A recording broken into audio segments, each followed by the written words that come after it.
مساء الخير. طبعا كلنا عارفين ان مصر هتلاعب فرنسا في قبل نهائي دورة الالعاب الاولمبية. اقول لكم ان منتخب فرنسا الاولمبي السكواد بتاعه ممكن يلعب في كاس العالم عادي، يعني يلعب كاس عالم كاس اوروبا عادي.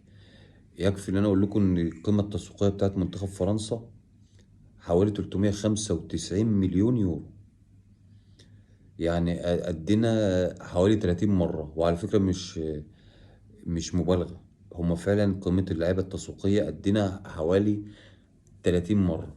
احنا قيمة اللعيبة عندنا كلها ببعض 14.5 مليون، يعني ما يجوش قد قيمة لعيبة عندهم. المنتخب ده سكواد فيه أسماء تخض. يعني أنا عايز أقول لكم إن الفرق، أنا مش هقول لكم كل الأسماء بس الأشهر عندهم. عندهم لعيب اسمه ميشيل أوليسيه. ميشيل أوليسيه ده اللي بيلعب في بايرن ميونخ، قيمته التسويقية لوحده 55 مليون يورو. طبعا اللعيب ده اتصاب في الماتش اللي فات، فده ربنا كريم، يا رب ما يلحقش الماتش. طبعا جابوا 3 لعيبة فوق السن. جابوا لعيب مدافع ولاجازيت، اللعيب اللي كان بيلعب في الأرسنال، لعيب كبير جدا. طبعا هو ما عادش زي الأول بس هو مازال لعيب كبير. لاجازيت اللي كان لعيب الأرسنال بيلعب حاليا في ليون. وجابوا معاه لعيب تاني اسمه ماتيتا. لعيب ماتيتا ده قيمته التسويقية 20 مليون يورو، بيلعب في كريستال بالاس. المنتخب ده منتخب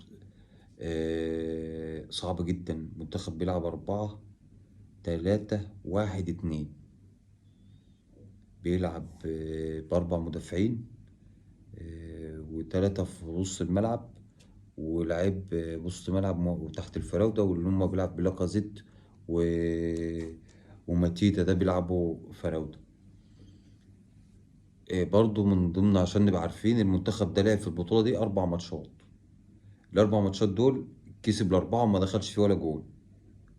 لعب أمريكا كسب 3-0، لعب غينيا كسب 1-0، لعب نيوزيلاند كسب 3، أخيرا لعب الأرجنتين وكسب 1-0 في الماتش دور الثمانية.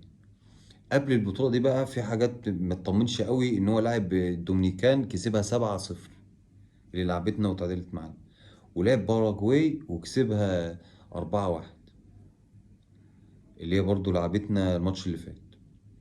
لعب كوتيفوار ولا كسب 3-2، ولعب اليابان تعادل 1-1، ولعب زي ما قلنا لعب الدومينيكان كسبت 7-0، ولعبت قبل البطولة دي على طول دخلت بقى على البطولة، كسحت كل الفرق، ما خسرتش ولا ماتش وما جاش فيها ولا جون. فهو منطقيا الماتش صعب. وطبعا بيدربها تيري اونري، وهو راجل خبير وراجل لعيب كبير ونجم كبير واسطوره من اساطير فرنسا واساطير كرة القدم عموما، ومدرب كويس جدا. فهو يعني عامة منتخب فرنسا منتخب كبير قوي. منتخب يكسب منتخب مصر الأول عادي، يعني لو لعب منتخبنا الأول، المنتخب الأول يكسبه عادي، يكسب أي منتخب عادي جدا. فلازم نكون متوقعين ان، وما نطلبش من اللعيبه المستحيل، احنا نطلب منهم ان هم يعملوا اللي عليهم ويعملوا ماتش كويس. انما ان انت تطلب منهم ان هم يكسبوا او لازم يكسبوا، لا. ولازم تلعب على قد امكانيات فرقتك، وتعرف ان الفروق رهيبه. اغلى لعيب عندك هو احمد سيد زيزو ب4.5 مليون. هم اغلى لعيب عندهم ب55 مليون. عندهم الفيرود ماتيتا ده قيمته التسويقية 25 مليون يورو. عندهم في الجون بتاعهم 18 مليون يورو. عندهم لعيبة 20 مليون يورو. عندهم لعيبة أرقام، اللي هو لاكازيت اللي مبطل أصلا عنده قيمته التسويقية 9 مليون يورو. فأنت بتتكلم في فروقات ضخمة، فروقات كبيرة جدا بينك وبينهم. فالمطلوب التركيز، واللي انت تعمل اللي عليك وما تطلب، وتعمل ماتش كويس وتخسر عادي، مفيش اي مشاكل، لان طبيعي ان انت تخسر. منتخب، يعني هو منتخب يكتر خيره، ومنتخب بيلعب على قد امكانياته، ومنتخبنا منتخب طموح، ومنتخب بيلعب جماعي. بس الفروق الفردية بيننا وبين فرنسا فروق رهيبة. لازم نحترم الفروق دي، وما نطلبش من اللعيبه. اصل أنا شفت ناس في التلفزيون النهارده بتقول لك لا احنا نكسب عادي، لا احنا ما نكسبش عادي. احنا ما بنكسبش عادي، الناس دي في مكان تاني. بالذات المنتخب ده اقوى منتخب في البطولة، اقوى منتخب في البطولة كلها، اقوى من اسبانيا واقوى من المغرب. منتخب جامد جدا. ف هو بيلعب على ارضه كمان، فكل الظروف مواتية ليه، فانت مطلوب منك انت بس تعمل ماتش كويس وتعمل اللي عليك. معاك توفيق وهم اخطأوا واستهتروا بيك، فانت ممكن ربنا يكرمك. انما لعبت اللي انت تكسب فهتخسر، وممكن تخسر سكور عادي.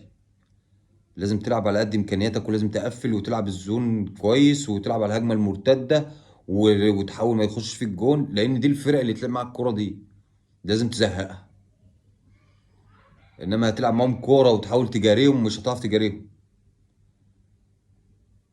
والمنتخب الاول بتاعنا مش عارف يجاريهم. فعشان بس نبقى كلامنا منطقي وكلام عقلاني، هم منتخب رائع ومنتخب قوي، اقوى منتخب في البطوله، وبيلعب على ارضه وسط جماهيره ومستعد كويس وكسب ماتشات كتير سكور، وكسب في البطوله دي ماتشين 3-0 وكسب الارجنتين. ف بالتوفيق. وحبيت بس اعرفكم على منتخب فرنسا، ونتمنى التوفيق لمنتخبنا، وان شاء الله نرجع بميدالية، وان شاء الله يعملوا ماتش كويس. وشكرا لكم.